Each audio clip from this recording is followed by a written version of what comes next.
ನಮಸ್ಕಾರ friends, welcome back to my channel. ಇವತ್ತು idli sambar recipe special ಆಗಿ ಮಾಡ್ತಾಯಿದ್ದೀನಿ. ಇವತ್ತು 2 ತರಹದ ಬೇಳೆಗಳನ್ನು ಉಪಯೋಗಿಸ್ಕೊಂಡು ಸಾಂಬಾರು ಮಾಡ್ತಾಯಿದ್ದೀನಿ. ಮೂಂಗ್ ದಾಲ್ ಮತ್ತು ತೋರ್ ದಾಲು, ತೊಗರಿಬೇಳೆ ಮತ್ತು ಹೆಸರು ಬೇಳೆನೂ ಉಪಯೋಗಿಸ್ಕೊಂಡು ಇವತ್ತು ರುಚಿಯಾದ ಸಾಂಬಾರ್, ಸ್ಪೆಷಲ್ ಸಾಂಬಾರ್ ಅಂತ ಹೇಳ್ಬೋದು. ಬನ್ನಿ ಹಾಗಾದರೆ ಹೇಗೆ ಮಾಡೋದು ಅಂತ ನಾನು ಈ ವಿಡಿಯೋದಲ್ಲಿ ತಿಳಿಸ್ಕೊಡ್ತೀನಿ. ಅರ್ಧ ಕಪ್ಪು ಹೆಸರುಬೇಳೆ ಹಾಕ್ತಾಯಿದ್ದೀನಿ. ಈ 2 ಬೇಳೆಗಳನ್ನು ನಾನು ಅರ್ಧ ಕಪ್ ತೊಗೊಂಡಿದ್ದೀನಿ. ನೀವು ಬೇಕಿದ್ರೆ ಕಾಲು ಭಾಗ ಅದು ಕಾಲು ಭಾಗ ತೊಗೊಳ್ಬೋದು. ನಾನು ಈ 2 ಬೇಳೆಗಳನ್ನು ಅರ್ಧ ತೆಗೆದುಕೊಂಡು ನಾನಿಲ್ಲಿ ವಾಶ್ ಮಾಡ್ಕೊಂಡಿದ್ದೀನಿ. ಅದಕ್ಕೆ ನಾನಿಲ್ಲಿ 1.5 ಕಪ್ನಷ್ಟು ನೀರು ಹಾಕ್ಕೊಂಡು ಬೇಯಿಸ್ಕೊಳ್ತೀನಿ. ನಿಮಗೆ ಎಷ್ಟು ಬೇಕೋ ಅಷ್ಟು ನೀರು ಹಾಕ್ಕೊಂಡು ಇಲ್ಲಿ ಬೇಳೆಗಳನ್ನು ಬೇಯಿಸ್ಕೋಬೋದು. ಸಾಫ್ಟಾಗಿ ಬೇಯಿಸ್ಕೊಳ್ಬೇಕು. ಅರಿಶಿನ ಹಾಕೋಣ. ಅರಿಶಿನ ಜೊತೆಗೆ ಸ್ವಲ್ಪ ಎಣ್ಣೆ ಹಾಕ್ತೀನಿ.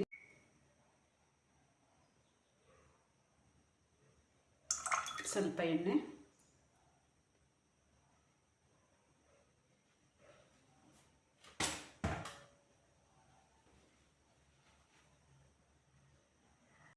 ಒಂದು 2ರಿಂದ 3 ವಿಜಲ್ ಹಾಕ್ಸ್ಕೊಂಡ್ರೆ ಸಾಕು, ಚೆನ್ನಾಗಿ ಬೇಯುತ್ತೆ ಅದು. ಹೆಸರುಬೇಳೆ ಮತ್ತು ತೊಗರಿಬೇಳೆನೂ ಉಪಯೋಗಿಸ್ಕೊಂಡು ನಾವು ಮಾಡೋದ್ರಿಂದ ಇಡ್ಲಿ ಸಾಂಬಾರು ತುಂಬಾ ಟೇಸ್ಟಾಗಿ ಬರುತ್ತೆ. ಸೊ ಹಾಗಾಗಿ ಇವತ್ತು ನಿಮಗೆ ತೋರಿಸ್ತಾ ಇದ್ದೀನಿ.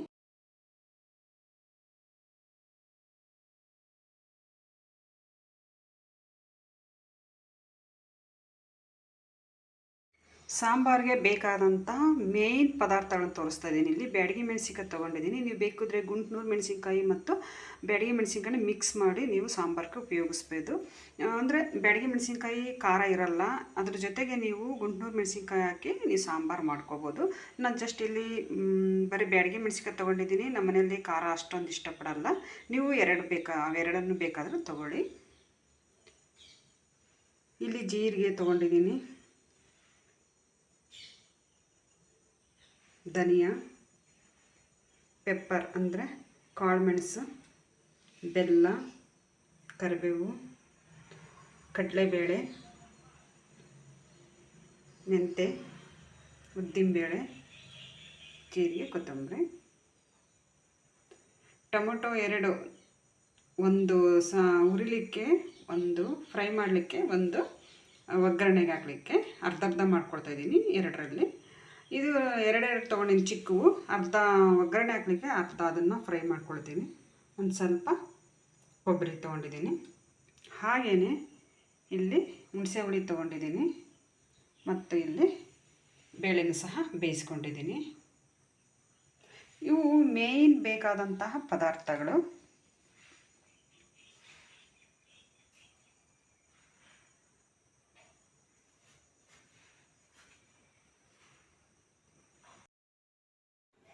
ಇವತ್ತು ನಾನು ಮಾಡ್ತಿರೋಂತಹ ಇಡ್ಲಿ ರವೆ ಇಡ್ಲಿ. ಇದು ರವೆ ಇಡ್ಲಿಗೆ ನಾನು ರಾತ್ರಿಯೇ 2 ಕಪ್ನಷ್ಟು ರವೆ ಇಡ್ಲಿಯನ್ನು ಹಾಕಿ ನೆನೆಸಿಟ್ಟಿದ್ದೆ. ಇದಕ್ಕೆ ನಾನು ಏನೂ ಹಾಕಿಲ್ಲ, ಯಾವುದೇ ಸೋಡಾ ಅಥವಾ ಉಪ್ಪು ಹಾಕಿಲ್ಲ. ಬೆಳಗ್ಗೆ ನಾನು ಇಡ್ಲಿ ಮಾಡುವಾಗ ಹಾಕ್ಕೊಳ್ತೀನಿ. ತುಂಬ ಚೆನ್ನಾಗಿ ಇದು ಬಂದಿದೆ.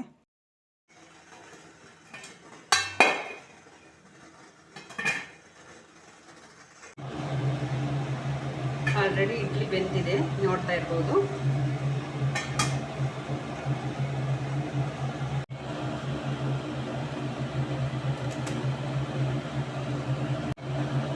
ಇಲ್ಲಿ ಸ್ವಲ್ಪ ಆಯಿಲ್ ಹಾಕ್ತಾ ಇದ್ದೀನಿ.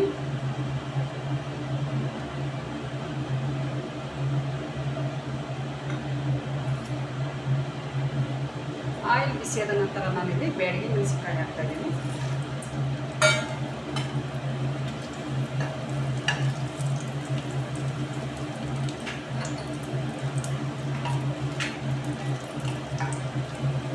ಒಂದು ನಿಮಿಷ ಇದನ್ನು ನಾವು ಫ್ರೈ ಮಾಡ್ಕೊಳ್ಳೋಣ.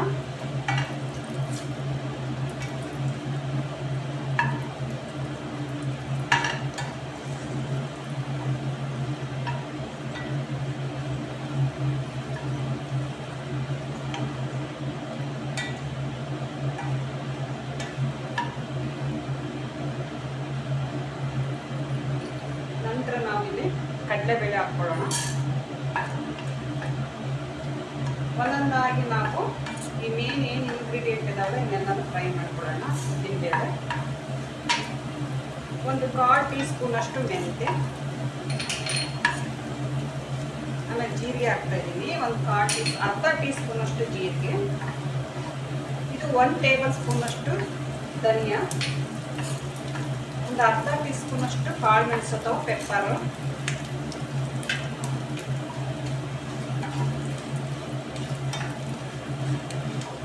ಚೆನ್ನಾಗಿ ರೋಸ್ಟ್ ಆಗಿದ್ದಾವೆ. ಸ್ವಲ್ಪ ಆಯಿಲ್ ಹಾಕ್ಕೊಳ್ತಾ ಇದ್ದೀನಿ.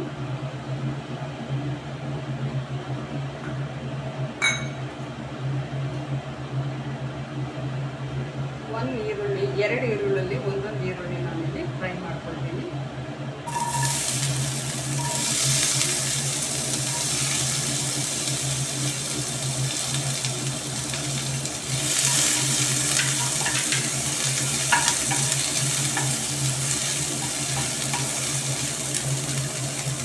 ಇದು ಸ್ವಲ್ಪ ಫ್ರೈ ಆದಮೇಲೆ ಕಲರ್ ಬಂದಮೇಲೆ ನಾನೀಗ ಟೊಮೊಟೊ ಹಾಕ್ತಾ ಇದ್ದೀನಿ.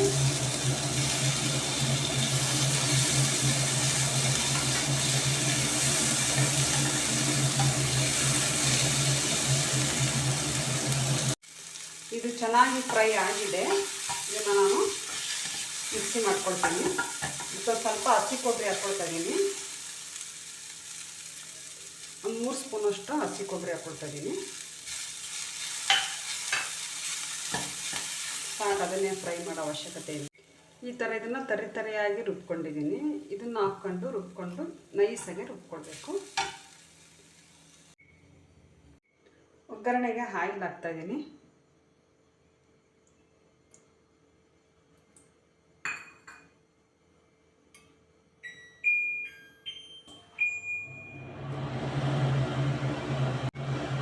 ಸಾಸಿವೆ ಹಾಕ್ತಾ ಇದ್ದೀನಿ.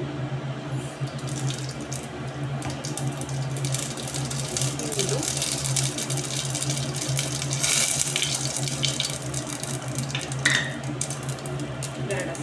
ಒಣಮೆಣಸಿನಕಾಯಿ,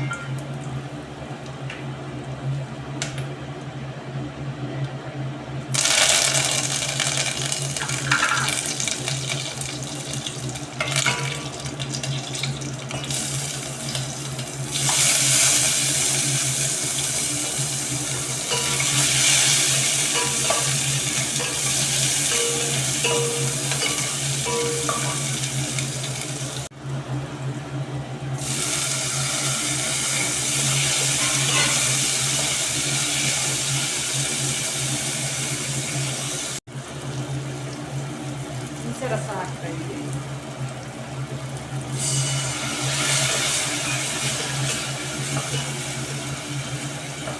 ಸ್ವಲ್ಪ ಬೆಲ್ಲ,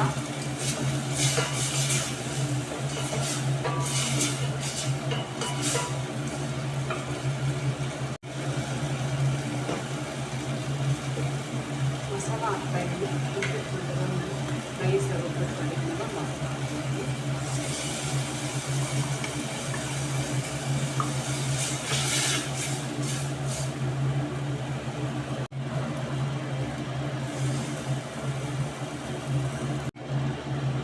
ಬೇಳೆ ಬೇಯಿಸ್ಕೊಂಡಿದ್ದೆಲ್ಲ ಅದನ್ನು ಹಾಕ್ತಾ ಇದ್ದೀನಿ.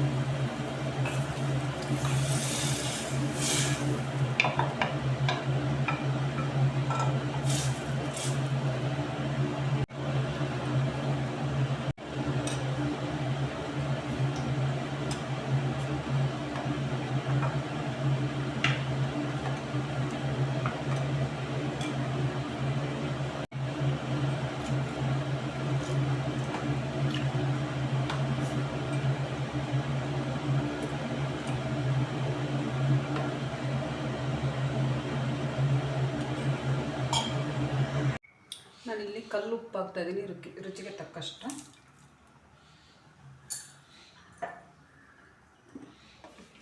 ನೋಡಿ ನೀರು ಹಾಕ್ಕೊಳ್ಬೇಕು. ನಿಮಗೆ ಗಟ್ಟಿ ಬೇಕೋ ಅಥವಾ ತೆಳುವಾಗಿ ಬೇಕೋ, ನೀವು ಯಾವ ಥರ ಇಷ್ಟಪಡ್ತೀರೋ ಅಷ್ಟು ನೀರನ್ನು ಹಾಕಿ ನೀವು ಬೇಕಾದಕ್ಕೆ ಮಾಡ್ಕೊಳ್ಬೋದು. ನಾನು ಸಾಕು ಅನಿಸುತ್ತೆ, ನೋಡ್ತೀನಿ ರುಚಿ ಎಲ್ಲ ಟೇಸ್ಟ್ ನೋಡಿಬಿಟ್ಟು ಇನ್ನೊಂದು ಸ್ವಲ್ಪ ಬೇಕಾದರೆ ಹಾಕ್ಕೊಳ್ತೀನಿ, ಇಲ್ಲಾಂದರೆ ಇದೇ ಚೆನ್ನಾಗಿರುತ್ತೆ. ಇದು ಕುದಿಯುವಾಗ ಕೊತ್ತಂಬರಿ ಸೊಪ್ಪು ಹಾಕೋಣ. ನೀವು ಈ ಟೈಮಲ್ಲಿ ಬೇಕಾದರೆ ಉಪ್ಪನ್ನು ಚೆಕ್ ಮಾಡ್ಬೋದು. ಉಪ್ಪೇನಾದರೂ ಶಾರ್ಟೇಜ್ ಆದರೆ ಇವಾಗ ಹಾಕ್ಬೋದು. ನಾನು ಸ್ವಲ್ಪ ಉಪ್ಪು ಕಡಿಮೆ ಆಗಿದೆ ಅನಿಸುತ್ತೆ, ನಾನು ಸ್ವಲ್ಪ ಹಾಕ್ತಾಯಿದ್ದೀನಿ. ಸ್ವಲ್ಪ ಉಪ್ಪು ಕಡಿಮೆ ಆಗಿದೆ, ಹಾಕ್ತಾಯಿದ್ದೀನಿ. ನೋಡ್ಕೊಂಡು ಹಾಕ್ಬೇಕಲ್ವ.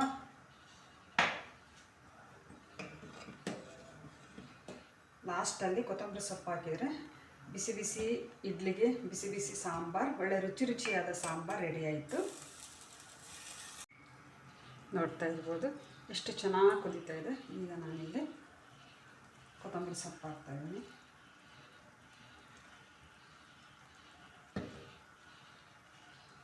ಇದಕ್ಕೂ ನಿಮಗೆ ಕಲರ್ ಬೇಕು ಅಂದರೆ ನೀವು ಬ್ಯಾಡಗಿ ಮೆಣಸಿನ್ಕಾಯಿನೇ ಜಾಸ್ತಿ ಹಾಕ್ಕೊಳ್ಬೋದು, ಅದೇನು ಖಾರ ಇರಲ್ಲ.